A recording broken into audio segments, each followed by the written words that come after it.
저는 기억이 없었는데 나중에 이제 그 물건을 다시 프린트를 해서 제가 받았어요. 그 내용을 그걸 보안 문서라고 붙인 것 자체가 검찰에서 큰 실수를 한 것 같아요. 전재산 내놓고 이 국회의원직도 내놓는다 그랬는데 이게 이제 이 재판이 오래 가면 그때는 이미 국회에서 끝났을 것 같아서 좀 아쉽긴 합니다. 던져야 되는데 제가. 자, 보신 것처럼 보안 문서라고 한 것 자체가 검찰의 큰 실수다. 자, 부패방지법 위반 혐의 등으로 자신을 법정에 세운 검찰을 향해서 손혜원 의원이 큰 실수를 했다 이렇게 일가를 했습니다. 자, 검찰을 향한 뭔가 큰 싸움을 준비를 하고 있다 이런 느낌이 드는데 박지훈 변호사님 일단 검찰이 지난주에 2가지 혐의를 적용을 해서 법정에 세웠잖아요. 어떤 혐의 어떤 혐의인가요? 그래서 기소를 한 상황인데요. 한 범죄는 부패방지법 위반입니다. 네. 그리고 한 범죄는 부동산 실거래자 명의등기라는 법률, 부동산 실명법 위반인데 네. 다 마찬가지로 목포에 있는 부동산 건물을 구입을 하면서 부패방지법은 이 업무상 비밀로 알게 된 걸 갖고 재산상 이익이나 이런 걸 얻었을 때 성립하는 범죄입니다. 일부 비밀 자료를 이용해서 재산을 취득했다라고 보고 나머지 지금 부동산 실명법은 조카한테 몇 개의 필지나 부동산을 차명으로 구입하게 한 그런 혐의로 좀 기소가 된 것입니다. 네. 저기 보면은 중요한 게 보안 자료가 아니다. 손혜원 의원은 그런 식으로 좀 강력하게 주장을 하고 있는데 김태원 변호사님, 그 보안 문서라고 검찰이 본 게 한 2가지 종류의 문건이라고 하는데 어떤 문건인지 좀 성격을 설명을 해주시죠. 그러니까 이제 손혜원 의원 측의 보안 자료가 아니라고 보는 거는 도장이 안 찍혔다는 거예요. 대외비. 대외비 도장이 없다. 네, 그 대외비 도장이 안 찍혀서 형식적으로 보안 문건이 아니라는 거거든요. 근데 이 비밀 같은 거는요, 형식적인 것도 중요하지만 더 중요한 건 실질적인 비밀 가치예요. 그러니까 실질적인 내용이 뭐냐, 이게 제일 중요한 겁니다. 그럼 여기에 대해서 손혜원 측 뭐라고 그러냐면, 야, 당시 목포에서 이거 개발하는 거 모르는 사람이 없어. 공지의 사실이야. 그러니까 실질적인 비밀 가치도 없다라고 얘기를 하는데, 검찰의 생각도 그렇고 저의 생각도 그렇고 저는 그렇게 안 보는 거죠. 저는 뭐 검찰의 생각과 검찰의 어떤 판단이 맞다고 보는데, 왜냐면 방금 전에 이제 내용이 뭐 있냐고 말씀드렸잖아요. 네. 거기에 그냥 러프하게 그냥 뭐 추상적으로 목포에서 이렇게 그 적산과학을 개발할 겁니다가 아니라 네. 정확한 지금 보시는 것처럼요. 저렇게 정확한 구역이 나와 있어요. 예를 들면. 그러니까 예를 들면 목포를 그냥 저기는 뭐 문화재청에서 개발한대. 이건 아마 공지에 사실일 수 있습니다. 근데 중요한 건 악마는 디테일이 있다고 어디에다가 뭐 생기 이게 중요한 거거든요. 그게 그러니까 정말 좀 보시면 활성하게 종합 구상도 그래가지고 정확하게 위치를 특정하고 어디에는 뭐가 생기고 어디에는 뭐가 생기고 얼마가 투입되고가 정확하게 구성이 돼 있다는 거죠. 그러니까 부동산 투기하는 사람들 입장에서 보면 예를 들어서 예를 들어 광화문 일대가 개발된데 이게 중요한 건 다 압니다. 그 정도 광화문 일대는 예를 그렇죠. 예를 들면 광화문 일대가 개발된 이게 아니라 광화문 일대 개발되는데 동아일보사 옆에는 뭐가 생기고 저 건너편 옆에 있는 파이낸스 센터 옆에는 뭐가 생기고 이 구체적인 내용이 중요한 거거든요. 그걸 알기 위해서 이 업자들의 모든 정보를 캐내려고 하는 거예요. 그런데 이 목포에서 만들어서 그 문건에는 그 구체적인 내용이 담겨 있다는 거죠. 그래서 검찰은 이걸 중요한 문서고 공무상 비밀이라고 본 겁니다. 더군다나 그 공청회 참석한 사람들한테 못 보시게해서 그랬다는 거 아니에요. 이거 밖에 나가서 얘기하면 큰일 납니다. 얘기하지 마세요라고 얘기했다는 거 아니겠습니까? 그리고 목포 시민들이 몇 사람이 야 이거 정보공개 청구했다는 거예요. 이거 보고 싶다고. 그런데 목포에서 안 된다고 그랬다는 거 아니겠습니까? 다 알려져 있는 사실이면 그냥 나눠주지 뭘 안 됐다고 안 되게 왜 이거를 정보공개 청구를 거부를 해요. 그런 걸 보면 실질적으로 그 문건에 담긴 내용은 공무상 비밀이 맞다. 라고 저는 보는 거죠. 미리 알려지면 이게 부동산 가격이라든지 당장 저기 사시는 분들 재산권에 굉장히 영향력을 미치는 정보라서 그런 것 같긴 한데 어쨌든 양측의 주장은 팽팽합니다. 검찰에서는 보안 자료라고 확실히 판단을 하고 있는 반면에 손혜원 의원한테 그 문건을 줬던 전 목포시장은 그거 아니다. 김비 보안 자료 아니다 이렇게 얘기를 하고 있습니다. 자, 이야기를 들어보겠습니다. 그 참고한 문건에서 요즘은 절대 알리면 안 된다고 이야기했던 부분이죠. 이미 도시재생 사업을 한다는 것이 공청회, 언론 보도, 방송에서 다 알고 시민들이 알고 있는 내용이에요. 자, 저거 다 시민들이 알고 있는 내용이다. 저렇게 전 목포시장은 주장을 하면서 손 의원한테 준 자료 보안 문건 아니다. 뿐만 아니라요. 최진봉 교수님. 사실 이거 여기서 갑자기 거짓말 논란까지 벌어지는 것 같은데 박지원 의원한테 줬다. 박지원 의원한테도 줬다. 그 지역구 의원이. 그렇게 전 시장은 주장을 했는데 정작 박지원 의원은 받은 적이 없다 그랬어요. 둘 중 한 명은 거짓말하고 있다는 거 아니에요? 그렇게 된 거죠, 결국은. 말이 전혀 다르게. 또 박지원 의원뿐만 아니라 시의원들한테도 전달했다 이런 얘기까지 나오고 있는데 시의원들도 받은 것이다. 근데 박지원 의원은 시의원도 받은 적이 없다. 이렇게 얘기를 하고 있어요. 그래서 두 사람 중에 누가 이제 말이 맞는지는 이건 조사를 해봐야 될 것 같고요. 그러니까 중요한 거는 지금 현재 공방이 되는 것은 이게 보안 문서냐 아니냐가 중요한 것 같아요. 왜냐하면 보안 문서일 경우에는 손 의원이 그런 공무상 취득한 비밀을 가지고서 본인의 이익을 취한 것으로 될 수 있는 거잖아요. 검찰은 이렇게 보고 있는 거고 손 의원은 이미 이게 공청회에서 발표가 됐고 언론에 또 목포 MBC의 보도가 이미 된 사안이고 또 본인이 물건을 산 것 중에 그 토지나 아니면 이런 것들을 산 것 중에 이 발표가 있기 전에 산 것도 있다 이런 얘기를 하면서 그건 보안문서가 아니다 이미 다 알고 있었고 또 본인뿐만 아니라 다른 의원들한테까지 목포시에서 이 자료를 주면서 이 목포시가 그 국가 예산으로 지원하는 그 계획에 포함될 수 있도록 해달라고 500억인가 뭐 지원하는 걸로 정책 협의를 하면서 줬기 때문에 본인만 받은 게 아니다 이렇게 주장을 해요. 그래서 저는 솔직히 모르겠습니다. 두 사람의 주장이 어느 주장이 맞는지를 현재로서는. 그래서 검찰이 주장하는 부분하고 손혜원 의원이 주장하는 부분이 부딪히는 부분이기 때문에 재판 과정을 통해서 아마 이 부분은 서로 이제 증인들을 불러 진술을 듣고 그러면 어느 정도 나올 것 같고요. 지금 상황에서는 이게 보안 문건이냐 아니냐 이것을 어떻게 보느냐가 판결에도 중요한 영향을 미치지 않을까 이런 생각이 듭니다. 자, 어느 날 갑자기 부동산 값이 막 뛴다. 임대료도 오른다 그러면 좋은 분들도 있겠지만은 분명히 도대체 이게 무슨 일인가 하는 분들도 있을 겁니다. 그 목포에 사는 분들 얘기인데요. 그 목포 상인들이 만호동 일대 갑자기 부동산이 이렇게 그 빅 점프하는 것 때문에 어떤 느낌을 갖고 계시는지 저희가 좀 취재를 해봤습니다. 들어보시죠. 땅을 사가지고 전부 다 밀어버리고 새로 아파트 전기를 만든다든지 시세의 치차를 보기 위해서 수십만 평을 산다든지 이런 것이 투기지. 정보를 빼돌려가지고 얘가 직급이 올라가갔구나 하고 여기다 집을 산 거 아니에요. 발전 그 사람이 뭔 여기다 발전을 지어서 너 목포 사람도 아닌데. 먹고 발전을 위해서 한다고 그렇게 말할 수 있잖아요. 그렇다면 손해의 말하고 안 맞잖아. 배신감 같은 것보다는 좀 실망하죠. 실망스럽죠. 자, 손혜원 의원, 임태현 변호사님 이번 주에 재판 배당이 되겠죠? 그렇죠. 이제 법원에서 배당이 되고 남부지법으로 배당이 당연히 되는 거죠. 그런데 여기 혐의가 부패방지법 같은 경우에는 만약에 유죄가 되면은 꽤 중한 그런 형량이 있는 것 같아요. 어떻습니까? 법정형아만 7년 이하의 징역이라고 돼 있는데 모든 우리나라 죄들이 다 법정은 다 높아요. 법정은 다 높은데 법정형이 그렇다고 했다고 또 상한선이 7년이기 때문에 실제로 얼마나 나올지는 좀 이제 봐야 되는 거고. 근데 다만 이게 이제 결국은 유죄가 나온다 하더라도 집행유예나 저는 유죄 나올 걸 봐요. 근데 이제 집행유예나 아니면 구속이냐 이건데 저는 구속대상은 아니라고 보고. 왜냐하면 앞서 이제 검찰이 영장 치지 않았을 때도 그 얘기가 나왔지만 이게 손혜원 의원이 어쨌든 지금 본인의 손에 돈을 준 건 없거든요. 그러니까 손인의 개인의 이득이 아직 그렇게 큰 것이 아니기 때문에. 그래서 아마 형량에 있어서는 아직 그렇게 많이 나올 것 같지는 않은데 다만 중요한 건 유무죄죠. 손혜원 의원 입장에서 보면. 근데 저는 지금 검찰 기소 내용을 보면 저는 유죄 가능성이 높다고 봅니다. 저는 근데 유죄의 가능성도 있지만 사실은 부패방지법으로 이렇게 기소하는 사람도 많지 않고요. 부동산 실명법도 세금이나 이렇게 가산세 같은 걸 하지 이렇게 기소하는 경우가 잘 없습니다. 기소한다고 해가 잘못된 건 아니고요. 보안 자료냐, 이게 실질 비성, 실질적 비밀 가치가 있느냐, 이 부분 상당히 쟁점이 될 것으로 보이고 쉽게 이게 유죄가 되거나 이래 되진 않을 것 같아요. 상당히 다툼이 반드시 있을 것이다. 차명 그 부분도 다툼이 분명히 있을 것 같다는 생각이 듭니다. 근데 이런 부분이 있어요. 우리가 업무상 비밀을 판단할 때 업무상 비밀 자체를 처벌하는 업무상 비밀 누설죄 있잖아요. 거기서 법원에서 업무상 비밀이 어느 정도를 보는 시각이랑 이거는 사실은 업무상 비밀 누설이 아니라 업무상 비밀을 이용하여 개인의 이익을 취득한 거라고요. 그러니까 업무상 비밀 누설 자체를 처벌하는 게 아니에요. 그건 이쪽의 수단일 뿐이지. 그렇기 때문에 아까 제가 말씀드렸던 업무상 비밀 누설에서의 그 비밀을 보는 그 시각과 요걸 이용해서 개인적 이득을 취할 때 그 비밀을 보는 시각은 조금 차이가 있다.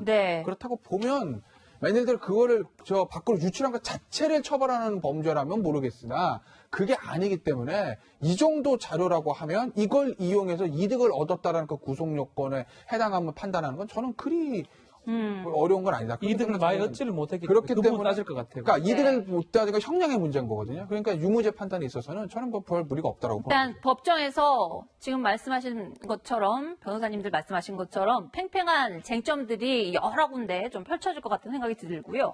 자, 다른 수사가 또 하나 걸려 있습니다. 손혜원 의원 아버지가요, 이도원 의원님. 네네.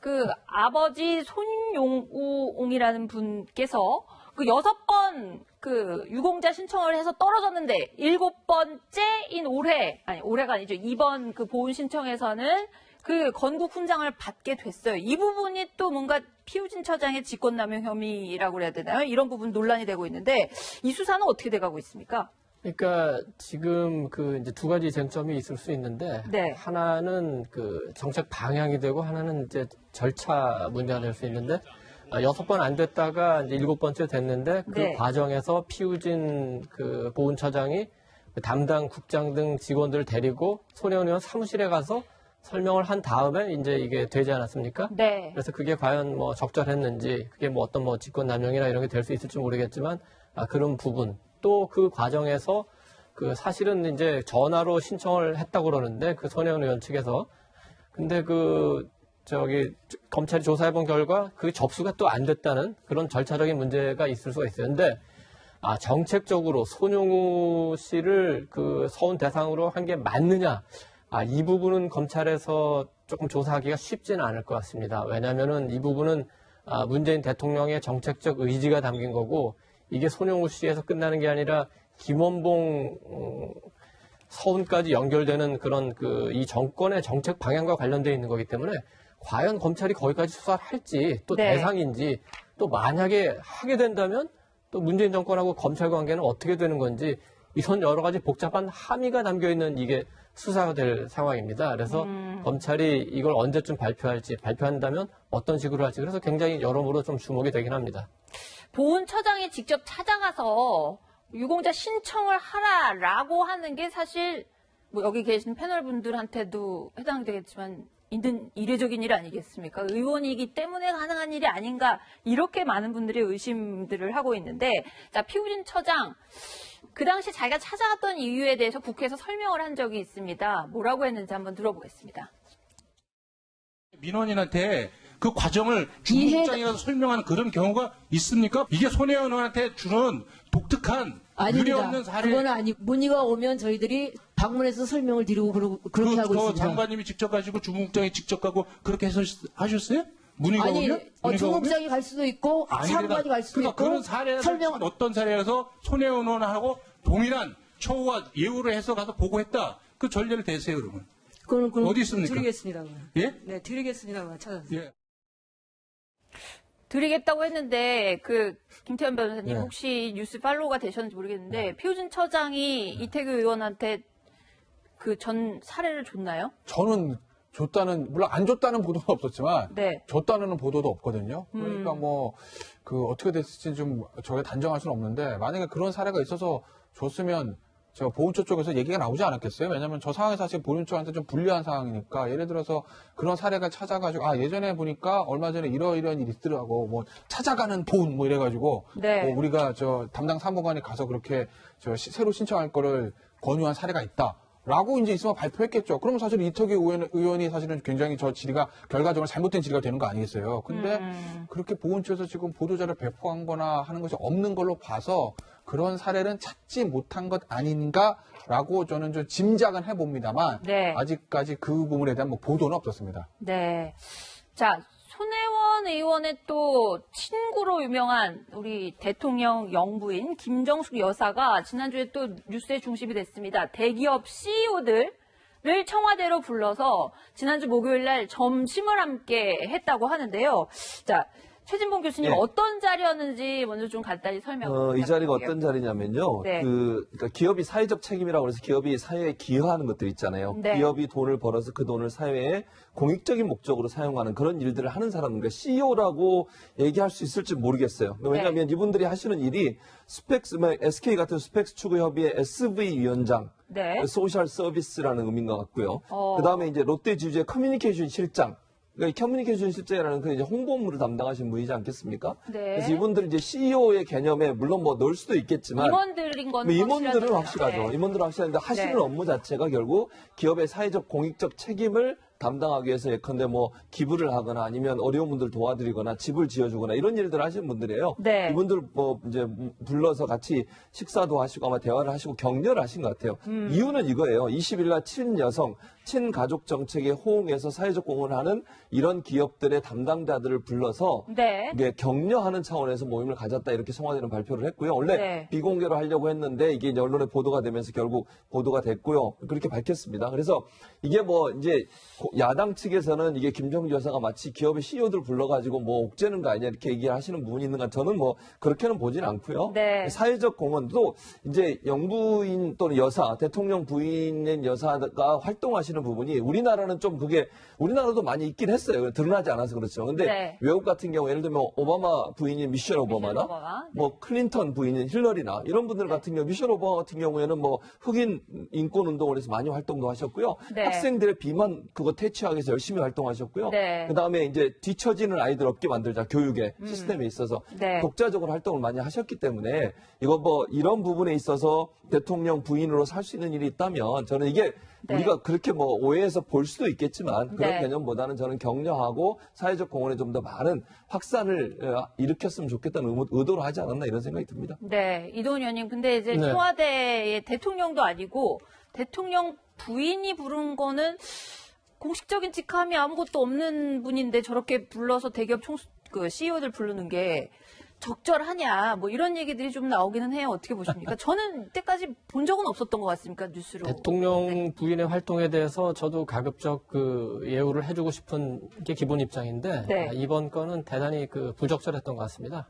일단 왜 그런가요? 공식적으로 한번 보죠. 청와대가 뭐라고 발표했냐면 사회적 가치 제고와 지속 가능한 사회를 위해 노력하는 기업을 초청해서 격려했다. 네. 이거는 영부인이 할 역할은 아닌 것 같습니다. 대통령이나 총리 또는 뭐 관계부처 장관이 할 수는 있겠죠. 그리고 그거에 앞서서 기업 활동은 기업이 알아서 합니다. 네. 지금 21세기에 그 경쟁력으로 따지면 기업이 정부보다 월등하거든요. 기업 네. 임원들이 청와대 직원들보다 훨씬 우수하고 앞날을 더 생각합니다. 그 기업 일은 기업이 더 잘 알아서 합니다. 네. 두 번째, 소외되고 좌절하던 사람들이 따뜻한 손길로 용기와 희망을 얻도록 노력해줘서 감사하다. 김정숙 여사가 만약에 만났다면은 지금 얘기한 소외되고 좌절한 사람들을 만나야죠. 대기업 CEO들을 왜 만납니까? 문재인 네. 대통령도 지금 그 기업인들 만나는 거 굉장히 조심스러워하지 않습니까? 조심스러워하죠. 이 정부의 기조가 친노동 반기업이에요. 그 기조하고도 맞지 않습니다. 저렇게 만약 기업들을 불러서 얘기를 하면은 야권이나 이런 데서 또 의심을 하기 시작합니다. 무슨 네. 얘기했지? 뭐 혹시 재단 얘기했나? 저는 그럴 리는 없다고 봅니다. 네. 그렇지만 그런 오해를 받게 되거든요. 대통령 부인은 그런 오해가 아예 생길 일을 아예 하질 말아야죠. 네. 김태현 변호사님, 근데 CEO들 굉장히 바쁜 분들이잖아요. 아까 저희 그 면면을 봐도 삼성전자 부회장 뭐 이런 분들은 네. 시간이 돈인 분들이실 것 같은데 네. 갑자기 오라고 했을 때 네.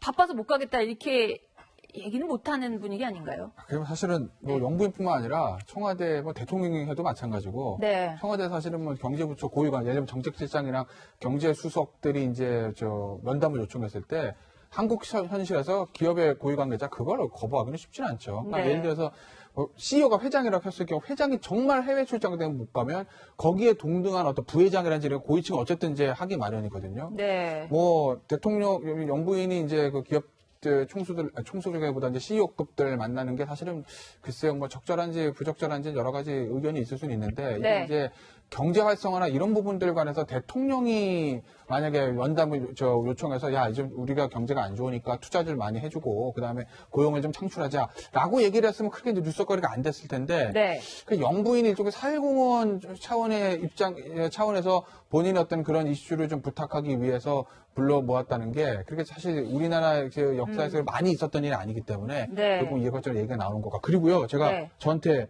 발언 기회 주신 김에 제가 아까 하나 잘못 말씀드리기 위해서 정정을 해야 될 것 같아요. 정정해 주십시오. 우리는 공정방송이니까. 그럼요. 아까 그 피우진 처장이 이태규 의원실에 전례를 찾았느냐 그거 물어보셨잖아요. 네. 제가 찾아봤거든요. 네. 한 번 했더라고요. 아. 네, 이태규 의원실 답변서에 보냈어요. 근데 이게 네. 재밌어요.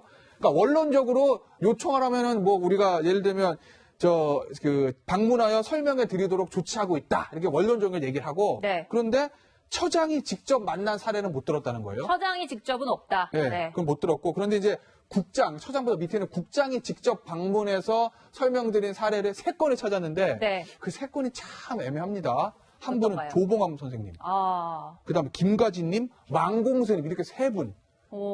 굉장히 유명한 분이잖아요. 업적이 많은 분들이 알고 있는 그런 분들이네요. 국장이 아니라 처장까지 가서 대우를 해야 되는 이 3분이 이 사례를 이제 국장이 직접 방문한 예로 들었고, 뭐 일반인의 경우에 국장이나 사무관들이 찾아가서 설명드린 사례는 들지 못했던 거죠. 네. 자, 국내 국회 소식 이 정도에서 정리를 하고요. 두 번째는요. 검찰총장 후보자로 지명된 윤석열 후보자 얘기를 넘어가 보도록 하겠습니다.